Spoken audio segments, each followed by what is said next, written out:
Question everything you believe. Now, the reason I'm making this video about questioning everything you believe is because most of us go through like questioning nothing that we believe. We just believe something because someone taught us. And we are taught in school through the educational system basically just to bow down to authority. So anyone in a position of authority, whether that person is in a position of authority because they're a teacher in the academic system, whether it was written in a textbook, whether it was spoken by someone that has a lot of money, these are all reasons why we tend to incorporate things we hear as staunch beliefs of ours, even though we have no direct evidence or proof that these things are true. So that's why I think it's so critical to question everything you believe. Now, if you know something about the history of the educational system, you know in the 1600s and 1700s, if you didn't come from a wealthy family, that you were probably working by the time you were 6 or 7 to help the family out, whether you lived on a farm, so you were working to milk the cows, feed the chickens, to grow the vegetables and fruits which your family ate, or whether you just basically helped your family earn a living so you could live, because most people back then, the children actually helped the parents earn whatever money they needed or did the chores, like I said, to grow food so the family could survive on a day-to-day or a week-to-week basis. Now, things all changed during the Industrial Revolution, and when the Industrial Revolution came, we found that the industrialists like Andrew Carnegie and John D. Rockefeller in the U.S., they needed a cheap source of labor.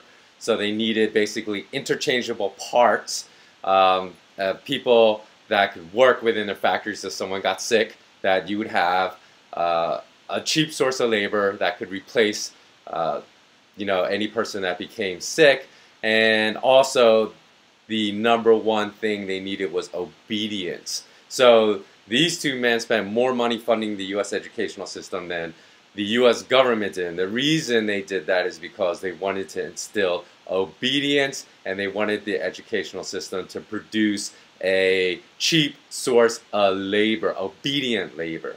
So note that I did not say they wanted to produce young, bright, intelligent men and women who actually would critically think for themselves. They didn't want that. So the whole point of the education system, which continues today, is to bow down to authority, not to think, and to be obedient. So you could be a cog in the machine that earns the top industrialists, now the top wealthiest 1% of people in the world, a lot of money, while you are basically like their indentured servant, and you don't question the system, you don't question the power structure, you don't question the monetary system if it's fair, you don't question the banking system if it's fair, you don't question the judicial system if it's fair.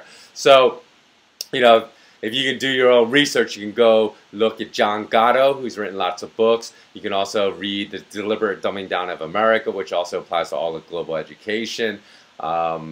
And that was written by Charlotte Iserbyt, Iserbyt. But I'll put all the links to any of the references I discussed in this video below if you're watching it on YouTube, as I always do. Now, here are just some examples of things that people believe all the time without even checking for evidence or checking or doing any kind of fact checking.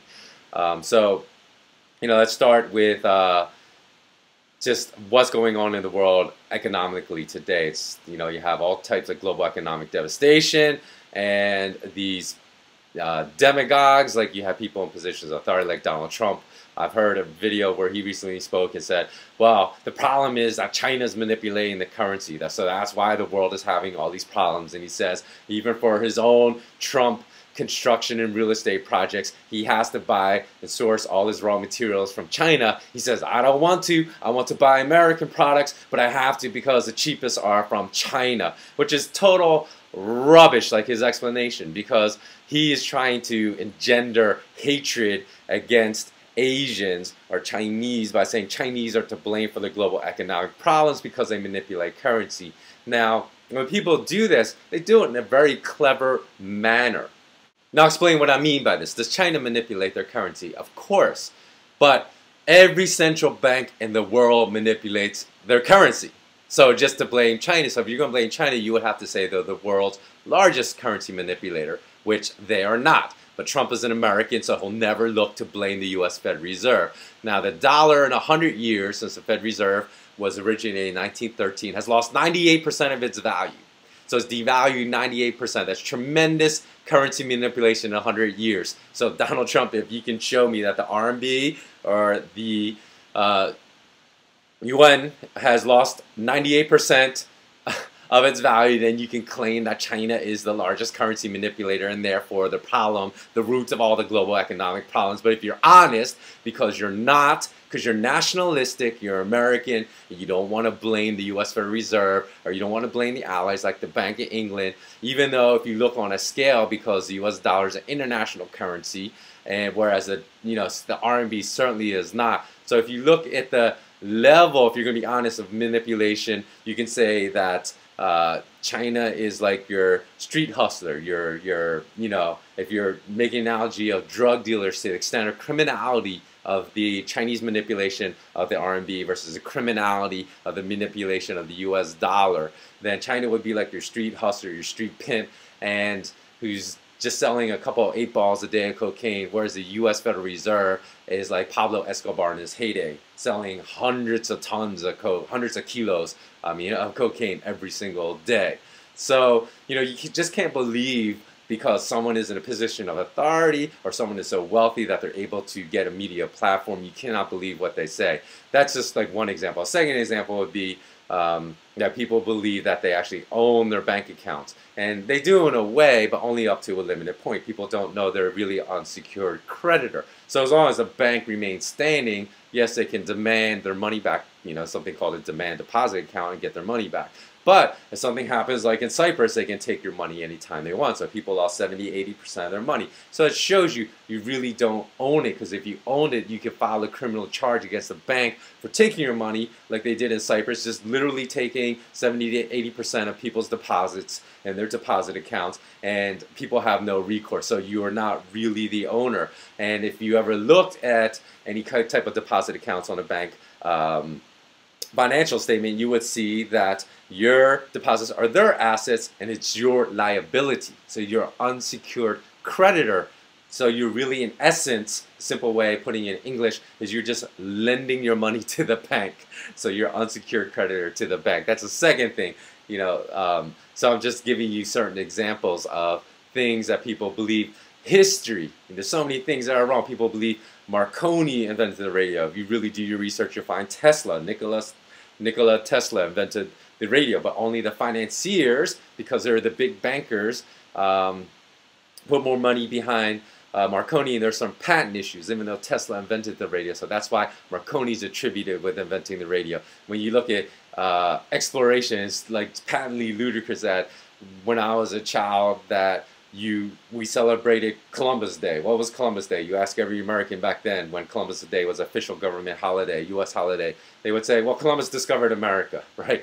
He discovered America in 1492, even though there are indigenous people living for like 1,000 years in America before Columbus even came. That's as ludicrous as saying, it's the first Westerner to come to America. Or first European, I should say, because America is the West. So that's like saying the first European, if it was some guy, Robert Smith, that went to China. He discovered China. So you see all these things that we believe to be true that are patently wrong. So that's why I'm saying question everything you believe.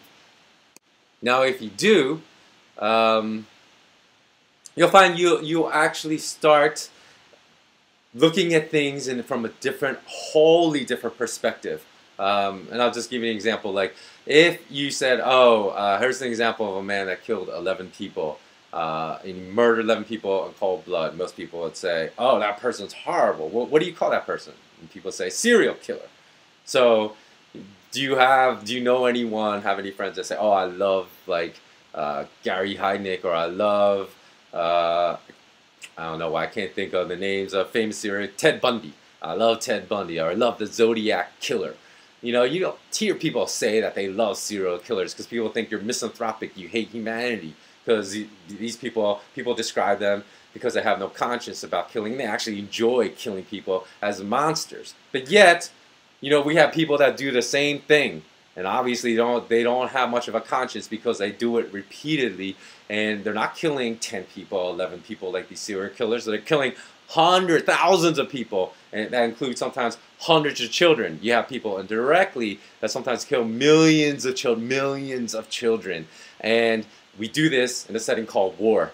But these people are good people. You see here all the time, oh, I love this person, but they're really mass murderers. It's just the same thing they're doing, but we justify it through war, we justify it through nationalism, and you have to think, if you're a nationalist, then you're either a racist, a bigot, prejudiced, or a moron. You fit into one of those four categories because, you know, if you're a nationalist, you're saying people are not equal, even though genetically we're 99.9% the same no matter what race you are. People are saying, oh, it doesn't matter that, you know, in the Gulf War we killed 500,000 Iraqi children because they're not us. They're not us, so they're not the same as us. We're not killing children. It's just somebody over there. It doesn't matter. And the reason I have such a strong opinion about nationalism being wrong is that because nationalism, subscribing to nationalism allows you to get a mindset where you can do terrible things to other people and justify it. I think it's okay.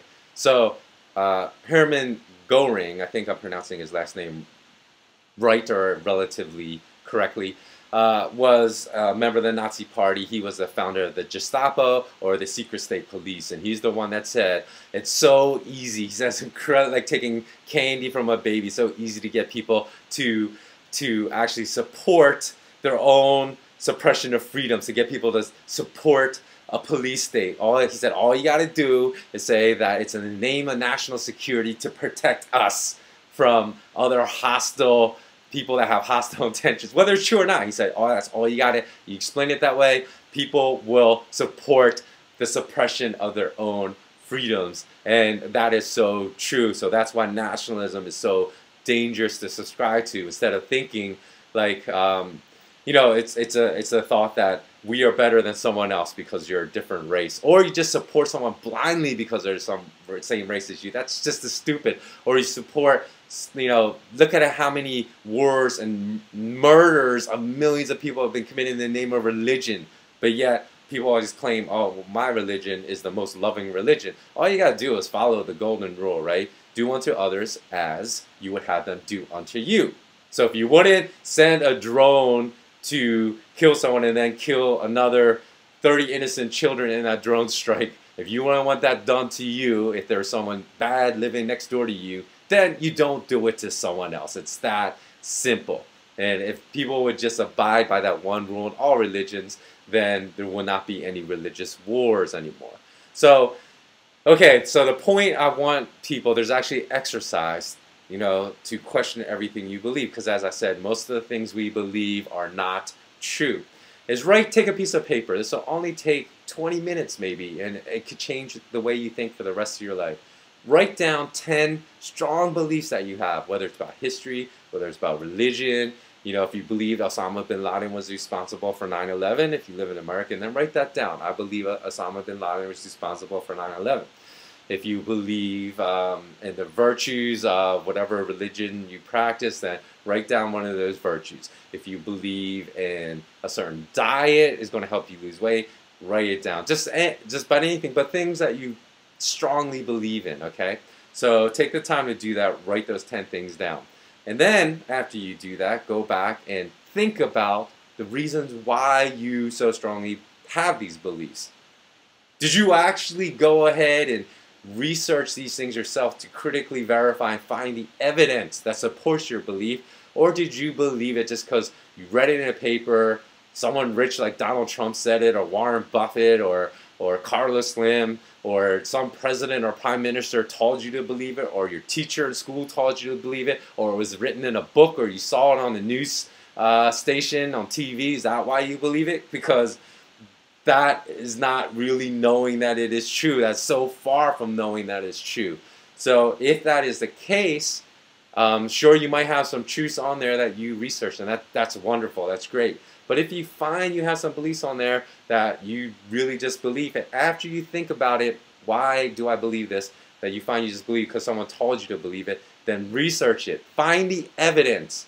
Go Google and find, is there evidence? And a lot of times you may find there's no evidence for your belief, or there's contradictory evidence. So maybe it will bring up doubts in your own belief system. Is what I do, are these things that I believe in correct, or are they the truth? And that's a good thing. That's a good thing for you to think, because it will help you critically think, and it will help you to understand in your life truth and to find truth. Okay, so that's all for today. Thanks again for watching. Please make a comment below if you agree with this, that, you know, even if you're skeptical of this process, please do it. Please do. It will only take 20 minutes, and it might just, you know, change the way you think for the rest of your life. So comment below, subscribe to our channel. Thanks again, and until next time, take care.